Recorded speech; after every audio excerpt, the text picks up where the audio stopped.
Hello, today I want to talk about the differences between traditional medicine and functional medicine. And definitely there is an incredible synergy between the two disciplines. But what we find is that traditional medicine does an incredible job at identifying and treating acute disorders and injuries and all of that. Whereas in the functional medicine universe, we find that it is probably a bit more adept at the treating and reversing of these smoldering chronic diseases. And even though in the traditional medicine universe, of course, chronic conditions are treated, there is this huge preponderance of medications and a number of individuals still are just managing their chronic disease rather than reversing it. And also in the functional medicine universe, we've coined a term, the hierarchy of health, where we look at the synergism of all of the organ systems in the body, rather than just focusing on one body system like, the cardiovascular system and so forth. Because there is a great interplay between the gut and the brain, the gut and the heart, the gut and the thyroid, for instance. So we want to look at all of the body organ systems as one beautiful symphony and address that in terms of how we can reverse and treat chronic disease. Next slide. So we see just a brief overview of the chronic disease conundrum in America. We see that according to the CDC, 6 in 10 Americans have at least one or more chronic diseases, and 4 in 10 have at least 2 or more chronic diseases. And again, according to the CDC, 90% of the morbidity and mortality is due to chronic diseases. And this is just, unfortunately, not an acceptable curve here, because chronic diseases are truly at epidemic proportions. Next slide. Here we see that from 2011 to 2016, cardiovascular mortality, so the death rate, has increased by 4.3%. And again, this is despite individuals being on, a whole cacophony of medications, including the statin drugs and the, blood pressure drugs and all of these things. But we see it's not slowing down the death rate from cardiovascular disease. And even in apparently healthy areas, in the U.S., we do see an increase in cardiovascular diseases and chronic diseases and so forth. Next slide. Here from the RAND Corporation, again, this just further illustrates, our rapid incline, of an increasing propensity of these chronic diseases.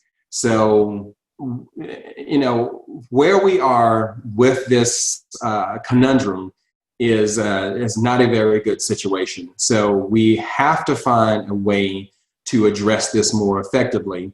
And again, I do feel that blending the two disciplines, functional medicine and traditional medicine, is the most expeditious and efficacious way to address this and start that curve going in the opposite direction. Next slide. Here's another illustration. Again, just kind of giving us a really good picture of what's going on. In the US population, we are living 2.5 years less, but we are spending 2.5 times more as compared to the other 32 developed countries. So again, here this illustrates that here in the United States, we we have the most sophisticated medical system in the world, but it is definitely not showing up with these numbers. Next slide. Here we see in the African American population that we have a huge increase in chronic conditions. And this is despite, again, the propensity of medication. So African American population has about a 50% higher incidence rate of all chronic diseases across the board. And this is regardless of age. So again, very, very disturbing trend that we are seeing here. Next slide. And unfortunately, this carries over into mortality from chronic diseases in the African American population. Again, we see a very upsetting curve where about 50% of the population in the African American demographic is succumbing to these chronic diseases. So this is just not what we should be at this point in time. Next slide. In this slide, we see this is not just confined to the lower, say, socioeconomic classes. Both nationwide and especially in the African American population. Here we see a number of affluent African Americans who have died before their time based on various chronic diseases. One of note in the medical realm, Bernard Tyson. He was the past CEO and chairman of Kaiser Permanente, and being at the pinnacle of healthcare, should have had everything available to him, and he unexpectedly died of a cardiovascular event at age 60. So again, this is going across all socioeconomic barriers, and again, it is a very negative and disturbing trend. Next slide. So in functional medicine, we look at how full is your glass? And also, more importantly, what's in your glass? So, if your glass is a quarter full or half full or 3/4 full or full and overflowing, these are the things that drive chronic disease. So these are the silent things. So let's say your glass is a quarter or half full, and you're walking around apparently healthy. You've gone and had your traditional blood panel done and everything looks fine. But there are a whole host of things hiding in the wings that have not been tested on you. And some of the exposures, such as, subacute infections, toxins, heavy metals, inflammation, a whole host of things that really just don't come out on a standard panel when you've gone to the traditional doctor. So as a result, your glass continues to get more and more full to the point that disease is expressed and the risk is significantly increased. So next slide. Here we see, let's take how this affects coronavirus. So, obviously that is top of mind for everyone. And we want to just note that all of the chronic diseases significantly increase your risk for coronavirus. And that's pretty well known. But so they're apparently healthy, have a very, very low risk, maybe 0.1, 0.2, 0.3%. But on a relativistic standpoint, you have about a 1,200% higher incidence of acquiring this virus and having bad reactions to it and ultimately succumbing to death.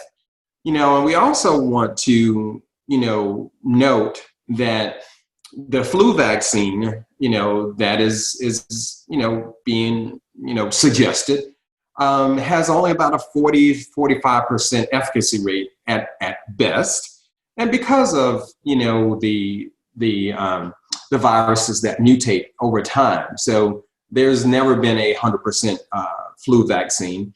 And the same thing for this coronavirus. It has gone through many mutations and so forth. And when we also look at the mask, it really, I mean, there's a whole lot of debate on its efficacy and so forth. But at the end of the day, it still is not 100% protective. And we all have to look at how can we start reversing these chronic diseases that make us more vulnerable. Because thankfully, the vast majority of the population is they're becoming positive, yes, but they're not having symptoms and they're not ultimately succumbing to death. So it's the diseases, that we really need to focus on. Next slide. So in functional medicine, so we really focus on the why. So traditional medicine, again, is adept at the what. What do you have? Do you have, cardiovascular disease? Do you have hypertension? Do you have diabetes? But in functional medicine, we also want to look at why you have these diseases and the interplay between all of the organ systems.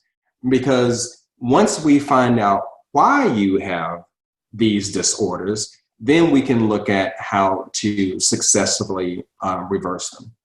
Next slide. Here we see that one of the main causes is nutritional deficiencies, such as vitamin D, vitamin C, vitamin A, magnesium, whole host of things. So that is a very underrepresented arena in traditional medicine, even though the traditional doctor may say, okay, you can go to a nutritionist. That is not as common as, one might think, especially, again, when someone is apparently healthy. But these are underlying factors in pretty much all of us. So, and especially the African-American population, this is key, so it totally drives chronic disease, or early preterm death, births, and so forth, and a whole host of other things. Next slide. So this is a very illustrative publication from Harvard that illustrates that inflammation is significantly higher in the African-American population.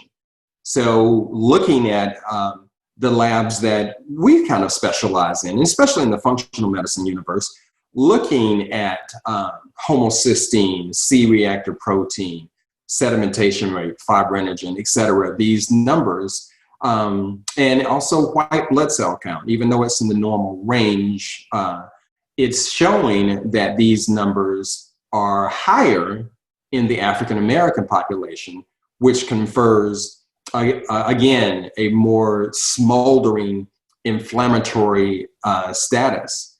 So, and in this publication, it is stated that more information is needed to dive more into this to find out why this is problematic in the African-American arena.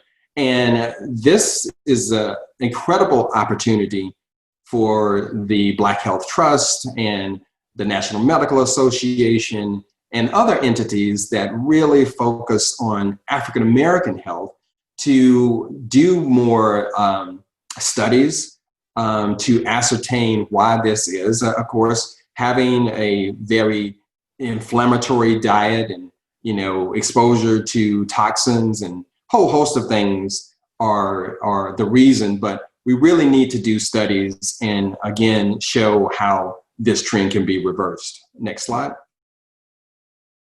So let's look at the some of the differences between traditional medicine and functional medicine in terms of testing. So, of course, at the top of the list, in traditional medicine, let's take the cost factor. So pretty much in most scenarios, especially if you have insurance, your labs and doctor visits are covered. Now, in most recent years, a number of insurance plans have changed dramatically, and people do have high deductible insurance plans. So you may actually have to come out of pocket to, see a doctor and so forth. But in general, the vast majority of these tests, and especially some of the expensive tests, can be covered. In the functional medicine world, it is quite a bit different. Generally, none of these things are covered by insurance, or very, very few. So the cost can, range from several hundred to several thousand to tens of thousands, depending on where you are on your chronic disease journey and how many things that you are suffering from. So that is a difference. Let's look at some of the body organ systems. So let's take the mouth, for instance. So you may check off on your history that you have, periodontal disease. Okay, so then the doctor may say that, all right, you need to go have that taken care of and go to a dentist. Whereas the functional medicine world, we actually, really try to educate the patient on their oral health. A much deeper dive than just saying, okay, the bacteria in your mouth can lead to cardiovascular disease, and if you're going to the dentist for a procedure, you need to take antibiotics. We really do a deep dive and ask, have you had root canals? Have you had your wisdom teeth taken out, which could result in cavitations? So those two things harbor bacteria that can cause not only cardiovascular disease, but arthritic conditions, autoimmune conditions, cancer even, neurodegenerative diseases like Alzheimer's, whole host of things. So we really take a deeper dive with that. We do testing that show the presence of pathogenic bacteria. It's called an oral DNA test. We generally will refer someone to a functional holistic dentist to more identify those things. Also, silver and gold fillings, which are 50% mercury. And again, that is a very underappreciated toxicity that many people are suffering from. Let's take the GI system. So if someone has reflux, traditional doctor may put you on an acid blocker, proton pump inhibitor or the like, to decrease the acid. Well, in the vast majority of situations, it is not too much acid. It is actually too little acid and a decrease in digestive enzymes. So in the functional medicine universe, we would look at trying to improve digestion, change eating patterns, looking at food sensitivities that are driving this, maybe the presence of H. pylori, which decreases the release of hydrochloric acid, put you on digestive enzymes, maybe give you a plant-based hydrochloric acid to improve digestion. So kind of a big difference between that. Again, the focus for functional medicine is not so much on medications. It's really trying to approach this from a natural way. Let's take gastrointestinal disorders such as IBS, Crohn's disease, ulcerative colitis. Again, there are a whole host of medications that are used in the traditional medicine world, whereas in the functional medicine world, we would really do deep dives with food sensitivities. And of course, traditional doctors do gluten tests, but the traditional gluten tests only test what we call one epitope of gliadin. And oftentimes that is not enough because there are numerous designations of gliadin. So you need a much more robust test to really truly rule out whether you're gluten sensitive. And many patients are told that gluten is okay, and it's still driving the disease. And looking at, robust probiotics to put patients on, doing, food elimination diets, and a whole host of things in the in that realm. Let's take the cardiovascular realm. The vast majority of individuals are placed on statin drugs when your cholesterol is high. In the functional medicine universe, it's not so much that cholesterol is the enemy. Can it be problematic? Yes, it can, but more times than not, it is not. So we look at, in the functional medicine universe, what is driving cholesterol to be quote unquote bad. And that is due to inflammatory factors that is causing that to be problematic. So let's look at thyroid. So in the traditional medicine world, one would be, let's say you have hypothyroidism, so low thyroid. Then you would be placed on medication, generally Synthroid, which is a synthetic version of T4. So then the body still has to work to convert that. In the functional medicine universe, first of all, we look at what are you deficient in that is inhibiting your conversion of T4 to T3, which is the active version. So looking at things like selenium, zinc, iodine, tyrosine, magnesium, all of those things really critical. Also gut health. Remember talking about how the different organs interplay with each other, because the vast majority of the conversion of T4 to T3 actually occurs in the gut and the liver. So we want good, healthy areas where that comes into play.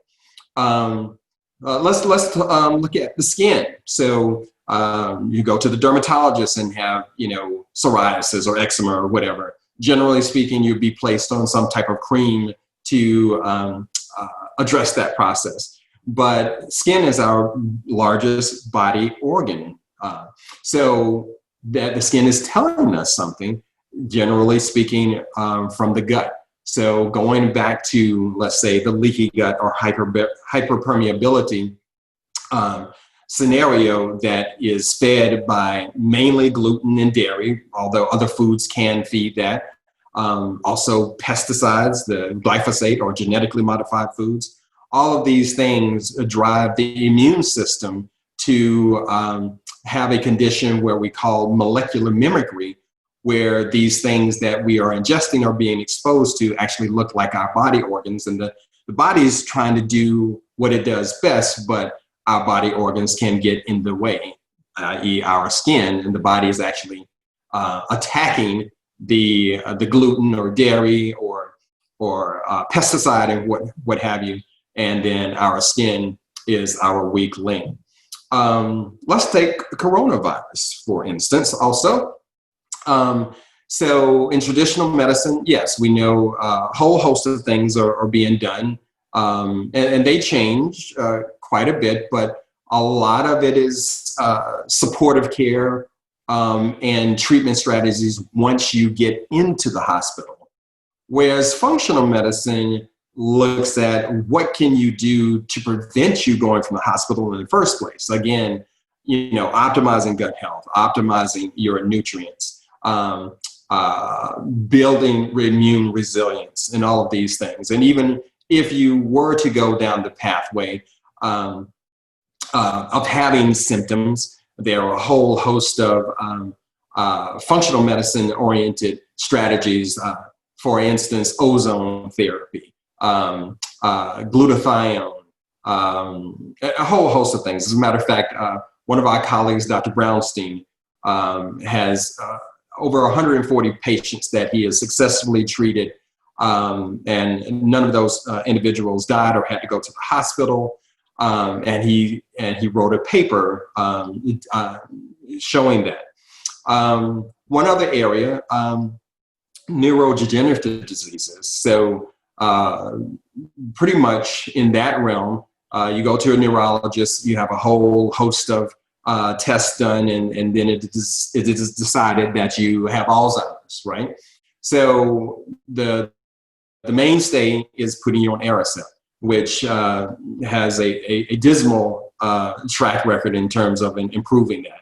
So in the functional medicine world, we look at a whole host of underlying factors, and I'll go into more detail on the next slide for that. So here we have the UCLA and Harvard approach, where we look at all of the underlying causes of Alzheimer's, Parkinson's, and dementia. So type 1 is inflammatory. So there are a whole host of things that, cause inflammation in the body. Obviously, again, looking at eating an inflammatory diet, being exposed to toxins, subacute infections, a whole host of things that just increase our inflammatory burden. And those inflammatory markers can be easily ascertained. Type 1.5 is glycotoxic, or what we deem as type 3 diabetes of the brain. So we know now that diabetes, having a diabetic status, is driving neurodegenerative diseases. Type 2 is atrophic, meaning we have a significant decrease in hormones, so such as cortisol, estradiol, testosterone, thyroid hormone. Again, all of these play a significant role. Type 3 is toxic. So, and that's one of the key components of Alzheimer's, especially in the younger population. And people, you may or may not realize that Alzheimer's is, depending on which source you look at, probably somewhere between the 3rd and 5th leading cause of death now. So again, epidemic proportions, but looking at the toxins, heavy metals, mercury, aluminum, lead, very, very high on the list. And where can we get those things? We can get them from silver amalgams, especially the mercury. We can get it from fish, unfortunately, the big fish. We can also get it from vaccines. So again, if your body can't successfully detox, from these heavy metals, then those heavy metals unfortunately end up in the brain and cause neurodegeneration. Other problems, in the toxic category would be from mycotoxins, from mold. About 25% of the population is very susceptible to mold toxins. So mold is everywhere, it's in some degree in everyone's house and everyone's workplace. But again, if your body is not able to get that out of your system, it can wreak havoc. Type 4 is vascular. So now we have a decrease in blood flow, and especially of the microvasculature. And that is fueled by inflammation and especially calcium deposition. So in the functional medicine universe, we definitely like to have people have a calcium score to find out what that level is. But even if that is not significant, based on our functional labs, we can tell that the microvasculature is also suffering and there is decreased blood flow. And we also really want to look at the history of sleep apnea, because that is really, really critical and often overlooked.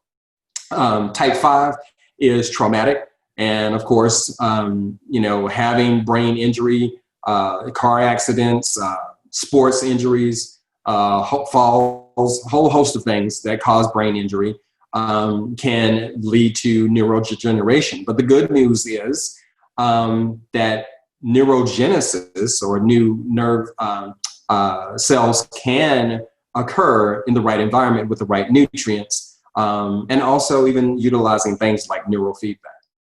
All right, next slide. Oh, and also with Dr. Trimp from Harvard, totally elucidated the underlying infections that really truly are not recognized, like Lyme disease.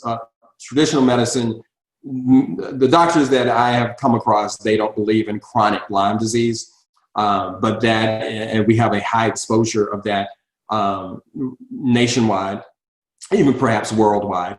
Things like toxoplasmosis, chlamydia pneumoniae, mycoplasma, Epstein-Barr virus, HSV1, HHV6, all of these subacute infections that, again, don't cause fever, chills, and a classic increase above normal of, say, white blood cell count. But these are critical in the genesis of chronic diseases, and especially Alzheimer's and Parkinson's and dementia. Next slide. So here we see that we really need to look at the nutrients and how they play a role here.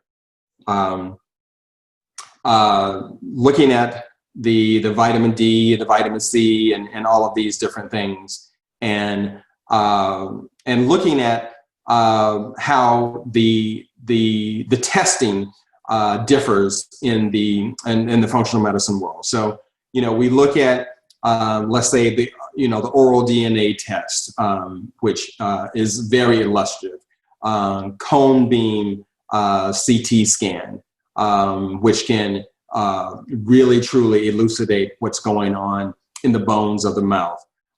Doing adrenal stress tests, not just testing for cortisol. We're looking at this total circadian rhythm on a 4-point scale, not just a blood test for cortisol. We're looking at it at the morning, the afternoon, the evening, and at nighttime, what those levels look like, and that gives us a much better idea of the adrenal dysfunction. Looking at micronutrient tests, looking at the white blood cell and red blood cell levels and how the nutrients are actually in the cell, which is where they play the most important role. Looking at doing heavy metal tests. Of course, you can get heavy metals just from a serum blood, but that only measures acute exposure. Doing functional medicine tests, doing, say, provoked tests or whole blood tests gives us a much better idea of your heavy metal burden. Looking at mold toxins and in urine analysis and showing their presence or absence, and a whole host of things. So again, the functional medicine tests generally are not covered by insurance. They can be a bit costly, but again, they give just a whole world of new information that can help someone on their chronic disease journey. Next slide. So in the African American population, of course, and in all populations, there are all of these chronic diseases and infections and so forth that we are all burdened with. And again, it is incumbent upon just medicine in general to try to address this in as an effective manner as possible, because we are in an overload in medications. And I'm not anti-medication. Yes, medications are necessary, but the goal should never be to be on that medication for life. We really want to be able to see how the body can become more resilient and look at things that it is missing to reverse the chronic disease, because our bodies are very, very smart. They tell us what is going on. We just have to listen to those cues. Next slide. So this is a brief overview of our platform and the Health Revival Partners platform. And it shows, the different categories of the risks that one endures. So risks where we look at a great questionnaire, which goes into detail that is much more robust than, say, a traditional intake form. We then look at the physiological risks, doing the blood biomarkers. And the key point with that is we have optimal ranges rather than just the normal ranges that we look at. And that's really, really key because, everyone, out there, on this call is of optimal intelligence. You don't want to just be normal. And you are, like I said, you're not just normal. So we want to have optimal levels, which, puts us on the right side of this curve. And then, of course, the pathological diagnostic things that actually show disease, and of course, the diagnosis. So we see this dotted line here. You definitely want to be on the left side of this dotted line rather on the right side. And unfortunately, the vast majority of our population is trending toward the right side.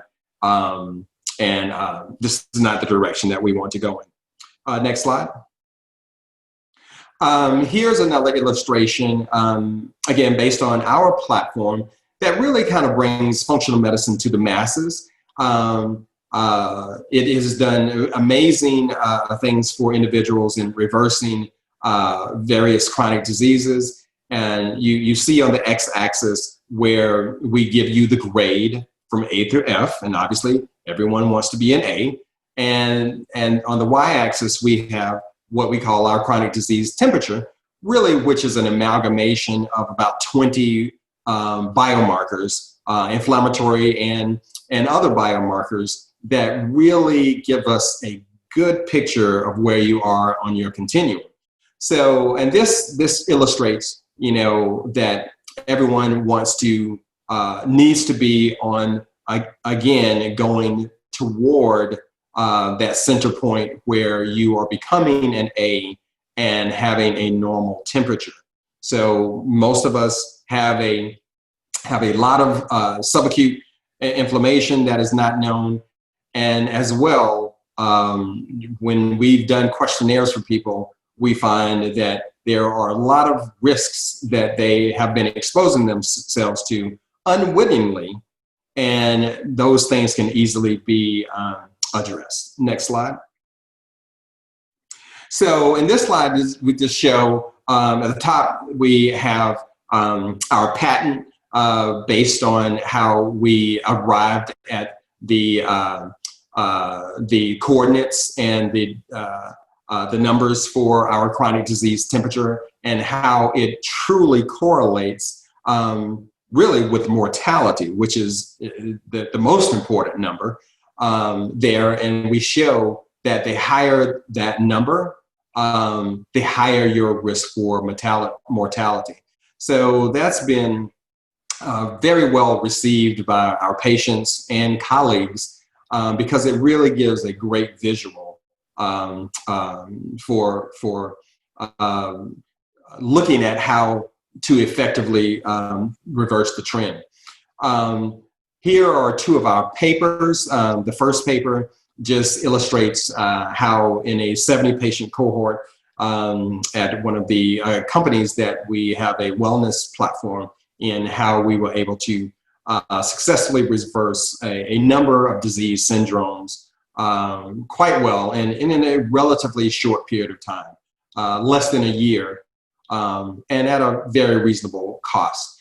The third paper really illustrates the inflammatory cascade and again, how all of these underlying factors that can be measured before you get to the hospital. And of course, if you get to the hospital, unfortunately, if you have that unfortunate incidence of going to the hospital with coronavirus, you're going to have a whole host of these biomarkers obtained. But wouldn't it be better to actually do these before you go to the hospital and see where you are? Again, remember, there's a whole range of normal, but we should all strive to be optimal. So the more optimal your inflammatory markers are, the less chance that you have of contracting the virus and having bad reactions, and of course succumbing to it and with the ultimate outcome of death. So that paper really gives a great overview of, these underlying biomarkers and inflammatory tests and all of these things that can be utilized to optimize us. Next slide. And here we see one of the participants in our program that had a history of rheumatoid arthritis and could not work efficiently in his job, and his job really was a hands-on manual type labor. But after about 5 months of diet modification and just a handful of natural supplements, again, the body is screaming out that it needs things. Our body never suffers from a lack of a statin drug or lack of Prozac, but it does suffer from a lack of vitamin D, a lack of magnesium, a lack of a whole host of nutrients. So by addressing these, this gentleman had a pretty much complete reversal in his RA symptoms, again, over just a 5-month period. So very, very happy participant.